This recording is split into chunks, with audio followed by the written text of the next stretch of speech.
ये सिरोधार्य नहीं करना है आपको। क्यों? क्योंकि आपके सिर पर तो गंगा जी बह रही हैं, कहीं गंगा जी के साथ साथ मेरी आज्ञा ना प्रवाहित हो जाए।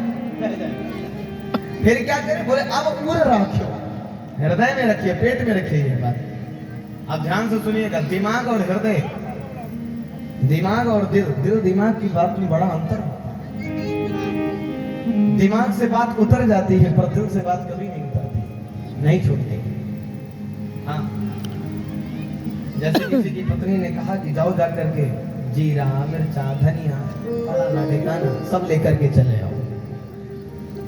अब पति देव गए, सामान लेकर के लौटे तो हमारा सब कुछ लाए पर जीरा भूल गए।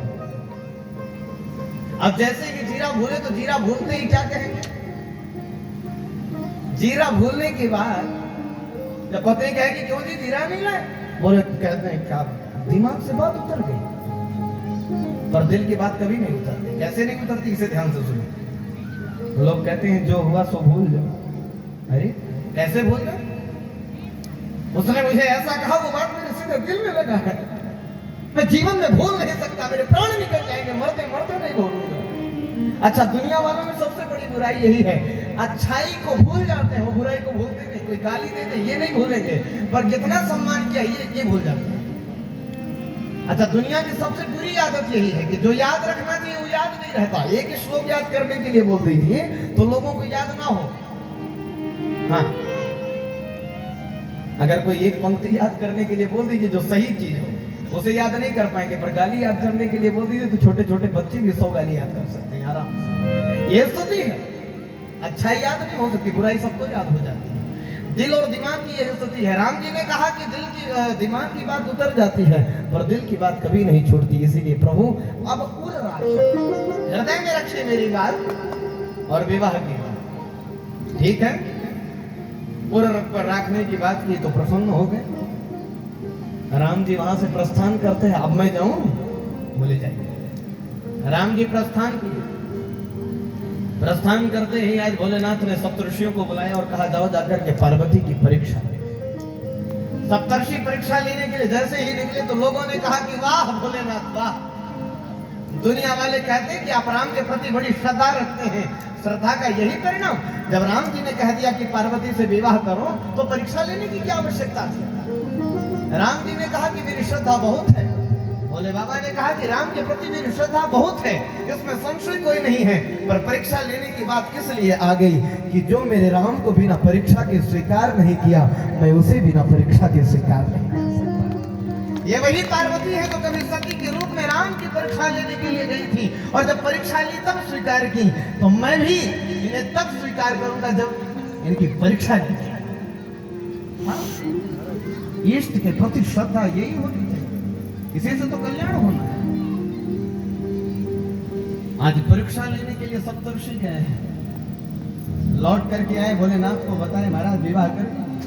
खूब गुणगान करते हैं माता पार्वती की। जब इतना गुणगान किए तो भोलेनाथ आनंदित हो गए। लोगों ने कहा आनंदित हो गए तब तो सब काम धाम छोड़ दिए होंगे, भजन हो जाए। अब क्या भजन किया जाए? विवाह होने वाला है। जीवन में जब ज्यादा प्रसन्नता लोगों की आती है तो लोग भगवान ही को भूल जाते हैं। हाँ, ज्यादातर लोगों की स्थिति है, बहुत कम लोग हैं जो अनुकूल परिस्थिति में भी भगवत भजन करें। पर अनुकूलता में जो भगवान का भजन करता है उसे प्रतिकूलता का दर्शन ही नहीं करना पड़ता है। अनुकूलता में भगवान का भजन अवश्य करना चाहिए, जरूर। भोले बाबा को जैसे ही मालूम पड़ा विवाह करना ही है तो भोले बाबा ने क्या किया? लोगों ने कहा कि क्या भोलेनाथ आनंदित हो गए होंगे, भोलेनाथ अब कुछ करेंगे नहीं। बोले ना। आज भोलेनाथ फिर प्रसन्न हो गए और प्रसन्न होकर के लगे करन रघुनायक ध्यान। फिर रघुनायक का ध्यान करने लगे, फिर भगवान का भजन करने लगे। और यही स्थिति होती है महात्माओं की। जब इनके जीवन में इनको देख करके लोग जानते हैं कि ये बड़े मस्त रहते हैं, बड़े आनंद में रहते हैं, पर उस आनंद का कारण ही कुछ और है। जो प्राप्त में ही पर्याप्त का दर्शन करता है वो सुख सदैव प्रसन्न रहता है, और जो प्राप्त है उसे पाने के बाद भी जो दुखी रहता है वो दुखी रह जाता है जिंदगी भर। महात्माओं की मस्ती का कारण यह है कि वो कल को कभी देखते ही नहीं, जो हो रहा है ठीक हो रहा है और इसी में प्रसन्न रहो। बड़ी प्यारी पंक्ति संतों ने कही है, हम सभी श्रवण करें। मुझे मेरी मस्ती कहाँ लेके आए, मुझे मेरी मस्ती कहाँ लेके आए, मुझे मेरी मस्ती कहाँ लेके आए, जहाँ मेरे अपने कहीं कुछ ना,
न सुख है न दुख,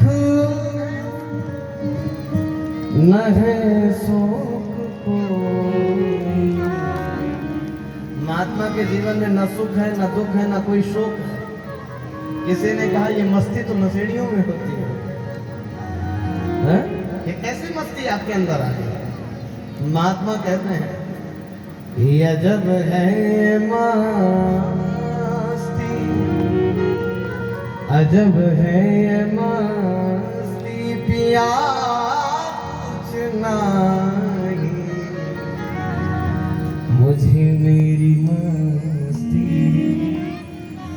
कहाँ लेके आई, मुझे मेरी मस्ती पिया कुछ नहीं। ये महात्माओं की जीवन की स्थिति है। विवाह करना है, पार्वती का गुणगान श्रवण किए सप्तऋषियों के द्वारा, और फिर समाधि लगा ली, फिर ध्यान में मग्न हो गए। और ऐसा वर्णन आता है कि जब इस बार समाधि लगाते हैं, ध्यान मग्न होते हैं, तो उस समय एक राक्षस जन्म लेता है जिसका नाम हुआ तारकासुर। जन्म लेने के बाद उसने घोर तपस्या की है, और तपस्या करने के बाद ब्रह्मा जी को प्रकट किया है। प्रकट करके वरदान मांगता है। वरदान क्या मांगा? हमसे कोई अगर युद्ध में जीते तो वो कोई और नहीं, वो शिव जी के शुक्र से जन्मा हुआ बालक हो, और कोई हमें परास्त नहीं कर पाएगा इस दुनिया में। ऐसा वरदान मन में था कि शिव जी तो समाधि लगा कर बैठे हैं, विवाह तो करेंगे नहीं, तो कहां बालक का जन्म होगा, कहां कोई हमें मार पाएगा। घोर अनाचार, दुराचार, पापाचार, भ्रष्टाचार करने लग गया। और इतना अत्याचार जब करना प्रारंभ किया, इधर पार्वती महारानी अपने घर को गई हैं, और सब सारे देवी देवता बड़े परेशान होते हैं। जब सबको स्वर्ग से निकाल दिया, तीनों लोगों पर राज्य करने लगा तारकासुर, तो सारे देवताओं ने एक निर्णय लिया, भोलेनाथ की समाधि भंग करो, विवाह कर लेंगे। समाधि भंग करो, विवाह कर लेंगे। ये कैसे संभव है? बोले बिल्कुल संभव है। पहले समाधि भंग करना आवश्यक है, तभी इनका विवाह होने वाला है, वरना विवाह नहीं करेंगे। अच्छा, समाधि को कैसे भंग करें? कामदेव को बुलाया जाए। काम के प्रभाव से भोले बाबा समाधि के स्वभाव को तजे, और उसके बाद विवाह करेंगे। कामदेव को बुलाया गया। कामदेव तो एकदम डर गए, पर कोई बात नहीं, अगर समाज के हित के लिए, देश के हित के लिए प्राण चले जाए तो जाएं। खोलेंगे समाधि इनकी, निकलेंगे। समाधि खोलने के लिए जैसे ही कामदेव आगे बढ़े हैं, ऐसा वर्णन आता है कि कामदेव ने अपना पूरा प्रभाव दिखा दिया है। हाँ।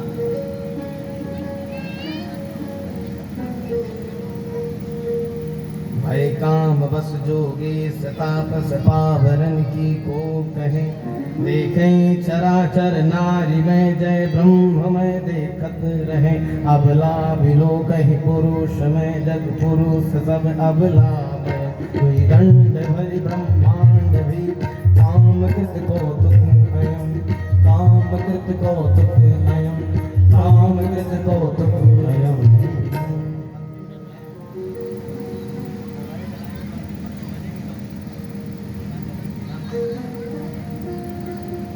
कामदेव का ऐसा प्रभाव कि सब के सब काम से प्रभावित हो, सबके ऊपर काम का असर।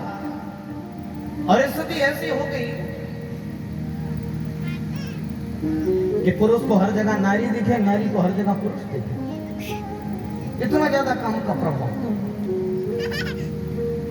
पर भोलेनाथ के ऊपर असर नहीं हुआ। उसने कहा भोलेनाथ की समाधि भंग करनी है तो कुछ और करना पड़ेगा। बोले क्या करें? बोले आम के वृक्ष की एक सुंदर सी डाली देखकर मन में क्रोध से भरा हुआ कामदेव गया और जाकर के पुष्प धनुष पर अपने पांचों विषम बाण छोड़ता है। कान तक तान करके छोड़ा। किसी ने कहा कि आम के पीछे से जाकर के काम अपना प्रभाव क्यों भेज रहा है? इसका कारण क्या है? कामदेव दुनिया को संकेत करना चाहते हैं कि जब हमारा प्रभाव होता है तो आम मतलब साधारण भी जब आपको बहुत विशेष बड़ा खास दिखने लगे तो समझ जाना कि यहाँ काम का प्रभाव है, कि आम भी खास दिख रहा है, साधारण भी बहुत अच्छा दिख रहा है। ये काम के प्रभाव से प्रभावित लोग भी देख सकते हैं। यही स्थिति हुई है यहाँ पर। पांचों बाण छोड़े, काम का असर तो नहीं हुआ पर समाधि भंग हुई। समाधि भंग होते ही जैसे ही भूत भावन भोलेनाथ ने देखा और भोले बाबा ने जैसे ही काम की तरफ दृष्टि गई, भोलेनाथ ने तुरंत तीसरा नेत्र खोला। वर्णन आता है कि तब शिवती सर नयन उघारा, चितवत काम भयो जरि छारा, चितवत काम भयो जरि छारा, चितवत काम भयो जरि छारा। हाहाकार भयो जन भारी, डर में सुर भय असुर तुम्हारी, डर में सुर भय असुर तुम्हारी। उसी समय तीसरा नेत्र खोले हैं और तीसरा नेत्र खोलते ही तुरंत कामदेव जल करके राख हो गया, भस्म हो गया। भस्म हुए कामदेव। जैसे ही कामदेव भस्म हुआ, हाहाकार मच गया। सारे देवता डर गए, अब क्या होगा? हम तो समाधि खोल करके अपने कल्याण की भावना रखे थे, पर यहाँ तो सब कुछ बिगड़ गया। सब डर करके गए और जाकर सामने स्तुति करने लगे। ब्रह्मादि सारे देवी देवता स्तुति करने लगे। भोले बाबा थोड़े से प्रसन्न हुए। भोलेनाथ ने कहा, कैसे आना हुआ?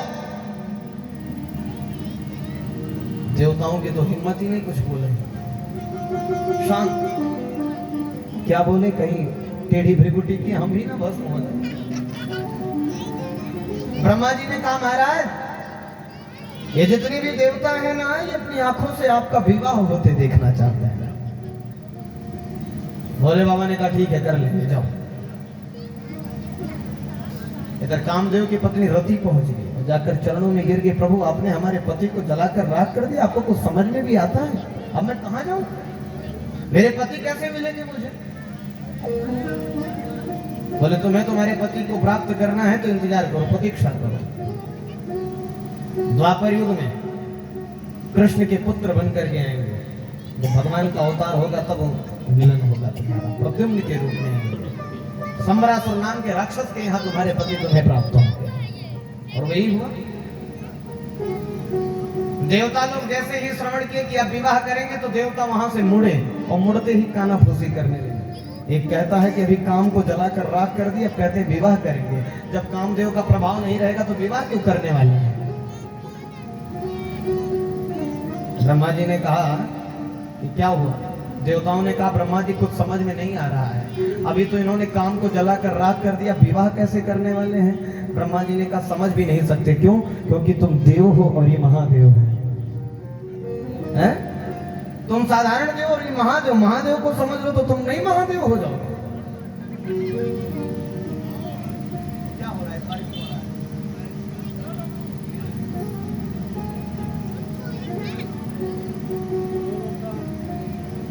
भोलेनाथ ने कहा, क्या कहना फूसी हो रही है? इधर आओ।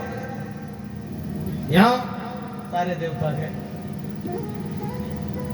देवताओं ने कहा, महाराज आपने अभी काम को जलाकर राख कर दिया, विवाह कैसे करेंगे आप? बताइए। भोले बाबा ने कहा कि दुनिया वाले विवाह करते हैं तो काम की प्रेरणा से करते हैं, पर हम महादेव हैं, हम काम की प्रेरणा से नहीं, हम श्री राम की प्रेरणा से विवाह करते हैं। श्री राम की इच्छा से विवाह करते हैं, काम की इच्छा से। और इतना सुनते ही सारे देवता वहां से भागे। अब देवता जल्दी से क्यों भागे, इसका भी कारण है। देवताओं को लगा कि विवाह के लिए तैयार हो गए, पर इनके पास अपना है क्या? कहीं ऐसा ना हो कि अभी हमसे सहयोग मांगने लगे। तुम रथ दे दो, तुम घोड़ा दे दो, तुम हाथी दे दो, मुकुट दे दो, तुम शेरवानी दे दो विवाह में पहनने के लिए, तुम जूता चप्पल दे दो। है मान सकते हैं ना, जब कोई गरीब व्यक्ति होता है, उसका विवाह या उसके घर में कोई कार्यक्रम होता है, तो अड़ोसी पड़ोसी भी उससे दूर दूर से कटते हैं उसके सामने से, कहीं ऐसा ना हो कुछ मांग ले हमसे। यही हुआ यहाँ। सारे देवता भागे, तब तक जितने भी भगवान भोलेनाथ के सेवक हैं, गण हैं, सब आ गए। आकर के कहते हैं, भोलेनाथ आप तैयार हो गए विवाह के लिए?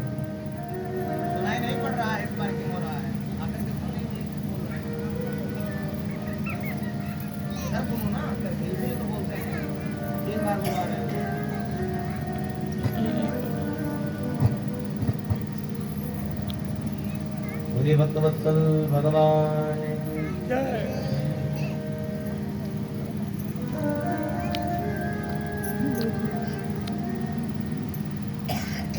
बोले बाबा आप विवाह करने के लिए तैयार हो गए?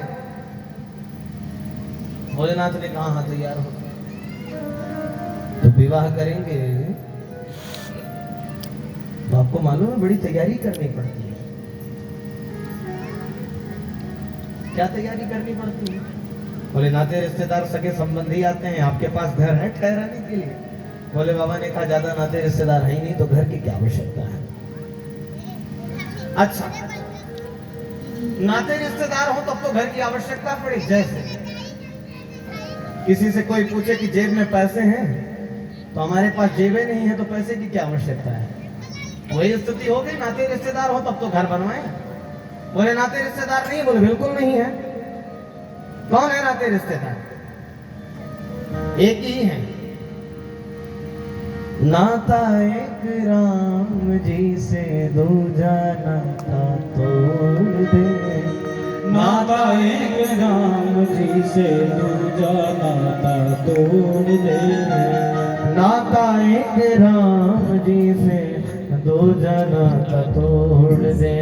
नाता एक राम जी से दूजा नाता तोड़ दे। आशा एक राम जी से दूजा छोड़ दे।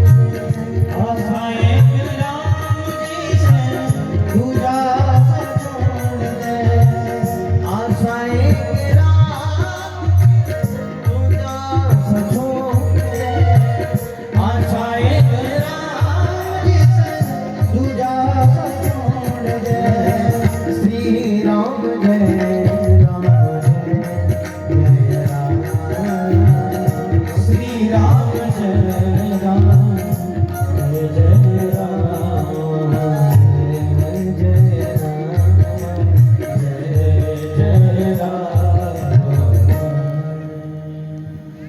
आशा एक राम जी से दूजी नाता आप आस्था छोड़ दे, और नाता एक राम जी से दूजा नाता तोड़ दे। राम के अलावा हमारा कोई रिश्तेदार है नहीं, तो घर की क्या आवश्यकता पड़ेगी। बोले महाराज लेकिन घर की आवश्यकता नहीं पड़ेगी, फिर भी बड़ी आवश्यकताएं होती विवाह में। अच्छा आप बहुत जानते हैं, तो बताइए क्या क्या आवश्यकता होगी। गणों ने कहा देखिए बोलो। सबसे पहली आवश्यकता तो हम आपसे निवेदन करना चाहते हैं, उसे ध्यान से सुनो। सबसे पहली आवश्यकता है मुकुट की। आपके पास मुकुट है कि नहीं? एक काम कीजिए, इंद्र को आदेश दीजिए, एक सोने का मुकुट मंगवाइए, उसे धारण करिए, पहन करके चलते हैं। सोने का मुकुट जो रत्न जड़ित मुकुट हो, ऐसे मुकुट को धारण करके चलिएगा विवाह करके। बोले बाबा ने कहा राम राम, हम सोने का मुकुट नहीं धारण कर सकते। क्यों नहीं कर सकते? बोले स्वर्ण को जब हम सोने के मुकुट को धारण करेंगे तो हमारे अंदर तो अभिमान आ जाएगा कि हम तो सोने का मुकुट पहन करके जा रहे हैं, और जो देखेगा उसके मन में लोभ आ जाएगा कि हे भगवान ऐसा सोने का मुकुट हमें मिल जाए तो जीवन में आनंद आ जाए। और ये माताएं अगर देख ले सोने का मुकुट तो सोचेंगी हे भगवान अगर ये सोने का मुकुट हमें मिल जाए तो हम तो कितने आभूषण बनवा ले, कितने हार बनवा ले, कितने चैन बनवा ले, कितनी अंगूठियां बना ले, कंगन बना ले। तो ऐसे मुकुट की क्या आवश्यकता जिस मुकुट को धारण करने के बाद खुद के मन में अभिमान आवे और जो देखे उसके मन में लोभ आ जाए। तो क्या करेंगे आप? बोले ऐसी स्थिति में हमने तो विचार किया है कि हम अपने जटा को ही घुमा करके बांध दें, यही मुकुट हो जाए। जटा को घुमा करके बांधने से मुकुट हो जाए। महाराज आप जटा को क्यों बांध करके मुकुट बनाना चाहते हैं? भोले बाबा ने कहा ये मुकुट सबसे प्यारा मुकुट है। ऐसा मुकुट है, ये ऐसा मुकुट है जिस मुकुट को धारण करने के बाद हमारे मन में अभिमान नहीं आएगा, और दूसरे के मन में अगर लोभ आवे कदाचित तो घर की खेती है वो भी जटा बढ़ा ले और बांध ले। सबके पास जटा मुकुट हो जाएगा, उसे क्या दिक्कत होगी, क्या पीड़ा होगी। जटा मुकुट बनाते हैं। लोगों ने कहा कि जटा मुकुट तो हो गया, चलिए मुकुट की बात खत्म हुई, अब क्या पहनेंगे? मौर की बात आती है, किसी का भी विवाह होगा तो मौर तो धारण करेगा कि नहीं करेगा? मौर समझते हैं ना? कौन नहीं समझता होगा? सभी समझते हैं, तभी तो हम सब थे जब आप समझते हैं। आपके समझने से तो हमारी समझ नहीं है। मौर शादी विवाह में पहन धारण करते हैं। मौर धारण करने की बात, भोले बाबा ने कहा कि मैं मौर धारण करूं, अच्छा नहीं लगेगा। क्यों नहीं अच्छा लगेगा? बोले हम मौर धारण करेंगे तो हम तो जगत से जुड़ने के लिए जा रहे हैं, विवाह करने के लिए। पर बारातियों में जितने कुंवारे होंगे सब कहेंगे हे भगवान, हे भोलेनाथ, कब ऐसी कृपा होगी कि हमारे भी सर पर मोर रखा जाएगा और हमारा भी विवाह हो जाएगा। कब वो दिन आएगा कि हम भी मोर धारण करेंगे। जैसे ही मन में ये बात चलेगी तो ये गलत होगा। मैं जगत से जुड़ रहा हूँ, दुनिया को जगत से जुड़ने की प्रेरणा दूं, ऐसे मोर को धारण नहीं करूंगा, कदाचित नहीं कर सकता। फिर क्या धारण करेंगे? बोले आही मोर। आही मतलब सांप।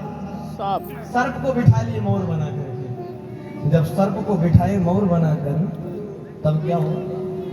भोले बाबा ने कहा अब तो हम मोर धारण करके जब निकलेंगे तो हम जगत से जुड़ेंगे, पर जगत से जुड़ते जुड़ते दुनिया को एक संदेश देंगे कि जगत से जुड़ो, पर ये बात कभी मत भूलना कि सर पर काल मंडरा था।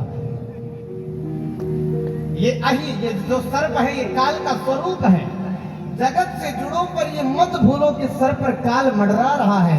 जगत से जुड़ना गलत नहीं है, जगत में आसक्ति करना गलत है। और जब आपको ये मालूम होगा कि सर पर काल मंडरा रहा है, कभी भी प्राण छूट सकते हैं, तब जगत से जुड़ने के बाद भी आप आसक्ति नहीं, भगवान की भक्ति करते रहेंगे। ये बात स्मरण में होना चाहिए। इसीलिए सर पर काल के स्वरूप सर्प को धारण कर लिया है। अच्छा, सर्प पर धारण करके किसी ने कहा कि भोलेनाथ तो क्या अब किसी को लोभ नहीं होगा कि हमारा भी विवाह हो जाए? भोले बाबा ने कहा कभी एक विवाह हो, अगर घोषणा कर दी जाए, दुल्हन का पिता घोषणा कर दे कि हम अपनी बिटिया का विवाह उसी से करेंगे जो अपने सर पर सांप बिठा कर रहेगा, 1000 में से शायद कोई एक विवाह के लिए विक्षिप्त व्यक्ति हो जो सांप भी बिठा ले। नहीं तो असंभव है, शादी हो ना हो पर सांप क्यों बिठाएं? ये स्थिति है। भोले बाबा सर पर काल मंडरा रहा है, काल को बिठा करके निकले विवाह करने के लिए। लोगों ने कहा ये तो ठीक हो गया, पर अब कुंडल की बारी है। कुंडल में क्या पहनेंगे? बढ़िया कोई अच्छा सा बाला मंगवाएं? बोले नहीं, कुंडल की जगह पर बिच्छू पहनते हैं। कंगन तो अच्छा सा सोने का मंगवा लो ना इंद्र से कह करके, और कुबेर इत्यादि सब आपके सेवक हैं, मंगवा लीजिए। भोले बाबा ने कहा नहीं, 2 सांप उठाइए, किधर घुमाइए किधर घुमाइए।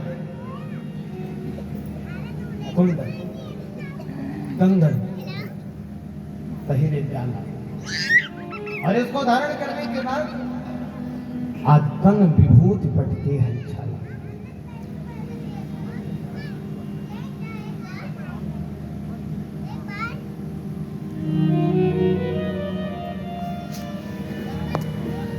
कंगन धारण करते हैं, सब जगह पर सांप ही सांप। लोगों ने कहा जनेऊ तो पहन लीजिए। बोले जनेऊ की जगह पर क्या है? बोले वो भी सांप घुमाए।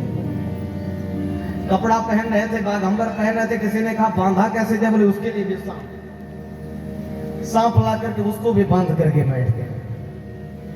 और जब वहां पर भी ला करके सांप को बांध दिए हैं, तो फिर बात आती है उबटन की। अब पाउडर वगैरह तो उस समय भी कुछ ना कुछ तो चलता ही रहा होगा। आज के समय जिस तरह से लोग बढ़िया से सब धज के निकलते हैं विवाह करने के लिए, तो उस समय भी सजा जाता होगा। तो महाराज पाउडर कैसा लेकर आऊं मैं? भोले बाबा ने कहा चले जाओ शमशान घाट पर, जो ताजा ताजा मुर्दा जल करके राख हुआ होगा उसी का भस्म लाओ, उसी को रमाएंगे। आप ताजा ताजा भस्म लेकर के आए और भोलेनाथ आज उसी को रमाना प्रारंभ करते हैं। और रमाते रमाते रमाते रमाते अत्यंत प्रसन्न हो गए भोलेनाथ। लोगों ने कहा भोलेनाथ श्रृंगार तो हो गया, अब एक चीज की आवश्यकता है, एक बढ़िया सा रथ मंगवा लीजिए इंद्र से कह करके। एक बढ़िया रथ होगा ना, 5 घोड़े 7 घोड़े जिसमें लगे हुए हैं,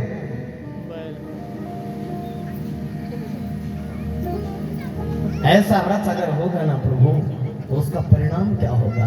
बोले ऐसे रथ का परिणाम ये होगा कि लोग देख करके आपको आकर्षित हो जाएंगे, सब देखते ही रहेंगे। भोले बाबा ने कहा, हे भगवान, 24/7 सेवा करने वाला मेरा नंदी नाराज नहीं हो जाएगा? जीवन भर सेवा हमने की और जब विवाह का समय आया तो इंद्र से रथ मंगवा लिए, ये कौन सी बात है? आज भी हम चलेंगे, ऐसे उत्सव में भी उसको ही लेकर चलना चाहिए ना। बुलाया गया नंदी को और भोलेनाथ जब विराजमान होने लगे तो भोलेनाथ विराजमान कैसे हुए? बोले उल्टा बैठे, सीधा नहीं, जिधर उसका मुख है उधर अपनी पीठ कर, वो पीछे की ओर देखने लगे। अच्छा, इस पर भी लोग बहुत कुछ सोचते हैं, पर भोलेनाथ आज पीछे की ओर मुड़कर के क्यों देख रहे हैं, इसका कारण जानते हैं? भोले बाबा के बारातियों में प्रभु श्री राम। गोस्वामी तुलसीदास जी की एक पंक्ति है, बड़ी प्यारी पंक्ति है, उसे सुनेंगे आप सभी। दुनिया में रहने की कला गोस्वामी तुलसीदास जी की है। कैसे कला?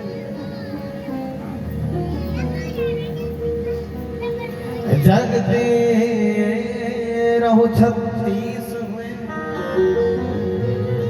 राम चरण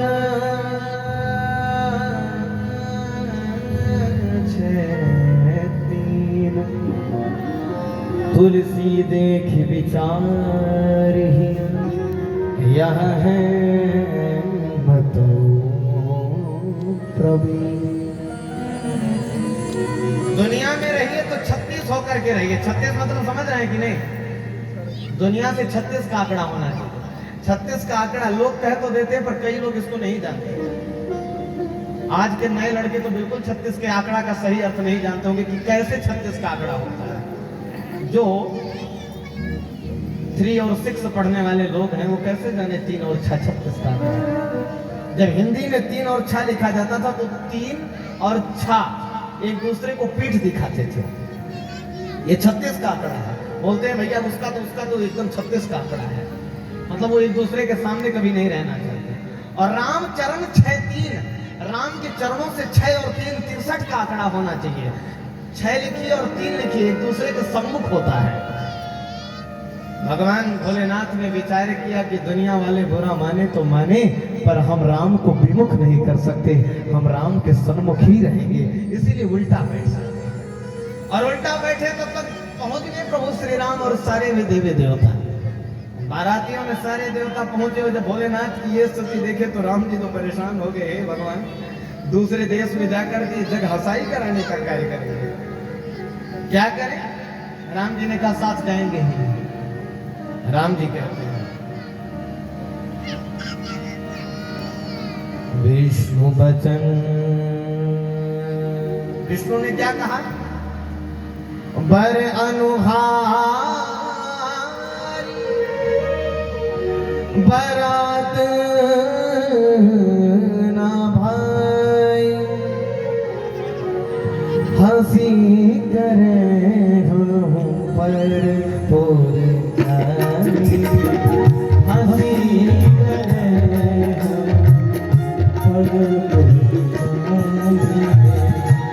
हंसी करे हम पर पोर हंसी करे हो विष्णु बजाना सुनी स्वर्गों से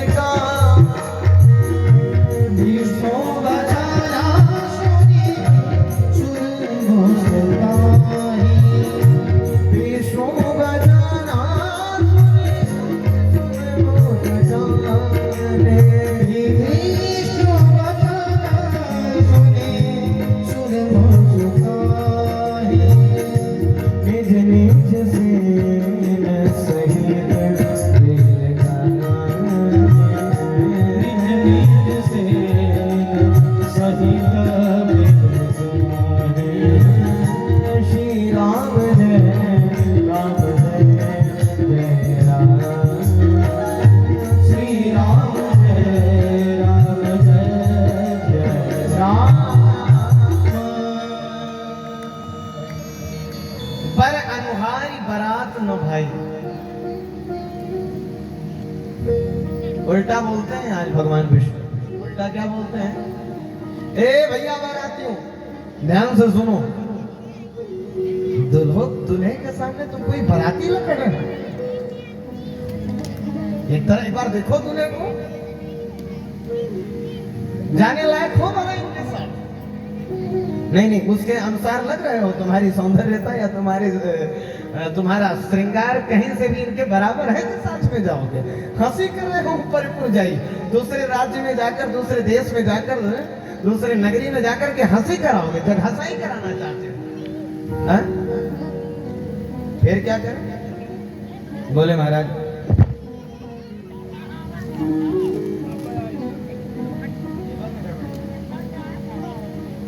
जब हंसाई करेंगे दूसरे प्रदेश में जाकर, तो सारे देवताओं ने कहा क्या करें? बोले चलो अलग से चलते हैं हम लोग, इनको जाने दीजिए।